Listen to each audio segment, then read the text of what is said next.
299 టీఎంసీలు వాళ్ళకి రావాలి. ఇది ఉల్టా అయింది. ఈ పేపరు ఫస్ట్ బయటపెట్టింది నేనే అనేది. ఇది మొట్టమొదటిసారి 3 సంవత్సరాల క్రితం బయట పెట్టింది నేనే. ఈ రోజు రాష్ట్ర ముఖ్యమంత్రి అసెంబ్లీ చెప్తున్నాడు. ఇది 3 సంవత్సరాల క్రితము అప్పుడు ఉమాభారతి గారు మినిస్టరు, చంద్రబాబు నాయుడు గారు సీఎం, గౌరవనీయులు పెద్దలు పూజ్యులు ఆదరణీయులు ఆదర్శమూర్తి తెలంగాణ బాబు కేసీఆర్ గారు ముఖ్యమంత్రి. ఈ సమావేశంలో హరీష్ రావు గారు ఉన్నారు. ఈ సమావేశంలో అప్పుడు విద్యాసాగర్ గారు ఉన్నారు. అప్పుడు ఆయన నీటిపారుదల అడ్వైజర్. వీళ్ళందరూ కూర్చొని ఉమాభారతి గారి సమక్షంలో 2 రాష్ట్రాలు కూర్చొని 2 రాష్ట్రాల మధ్య జరిగిన అగ్రిమెంటు ఏం జరిగింది, కేసీఆర్ ఏం ఒప్పుకున్నారంటే మాకు 299 టీఎంసీలు చాలు అని ఒప్పుకున్న పేపర్ ఇది. ఇది అఫీషియల్ డాక్యుమెంట్. ఇది కేంద్ర ప్రభుత్వం జలశక్తి మినిస్టర్లో ఇంకా ఉంది. ఇది నువ్వు 299 టీఎంసీలకు ఎవరినడుగు ఒప్పుకున్నావు అని నేను అంటున్నా. కదా ఆ రోజు అడిగినా ఈ రోజు అడుగుతున్నా. ఈడ ఊకదంపుడు స్పేటం ఇచ్చినావు. కృష్ణ మీ జాగిరా అంటే నువ్వు పోటు కానివి తోపు కానివి ఏదో సాధిస్తావంటే నువ్వు ఒప్పుకునేది ఎంత?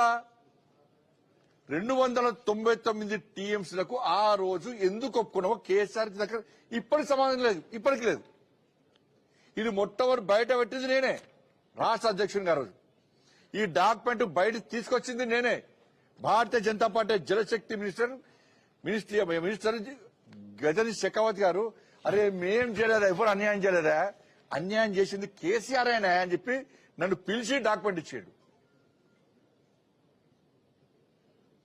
బండి ఇది ప్రజలు చెప్పాలని చెప్పి డాక్యుమెంట్ ఇచ్చినాక దీన్ని ఒప్పుకున్నది కేసీఆరే. మీకు రావాల్సింది 571 టీఎంసీ తెలంగాణకు. కానీ కేసీఆర్ సంతకం పెట్టిండు. అప్పుడు సమావేశంలో సంతకం పెట్టిండు. 2 రాష్ట్రాలు జరిగే ఒప్పందం అని చెప్పి డాక్యుమెంట్ పెట్టబెట్టిండు. ఇది తప్ప చెప్పి నేను పంపిస్తాను ఈ డాక్యుమెంట్. ఇది మాట్లాడకుంటే ఈ డాక్యుమెంట్ కేసీఆర్ కు పోస్ట్ చేసాను. ఇది తప్పు అన్నాడు. ఒక ఐఏఎస్ అధికారితో నా మీద ప్రెస్ మీటింగ్ పెట్టించిండు.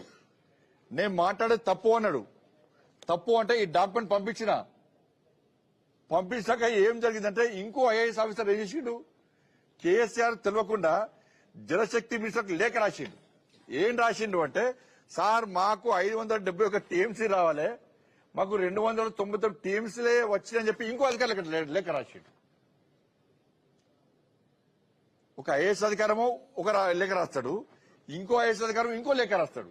ఇది అఫీషియల్ డాక్యుమెంట్ అనేది మీకు కూడా పంపిస్తుంది.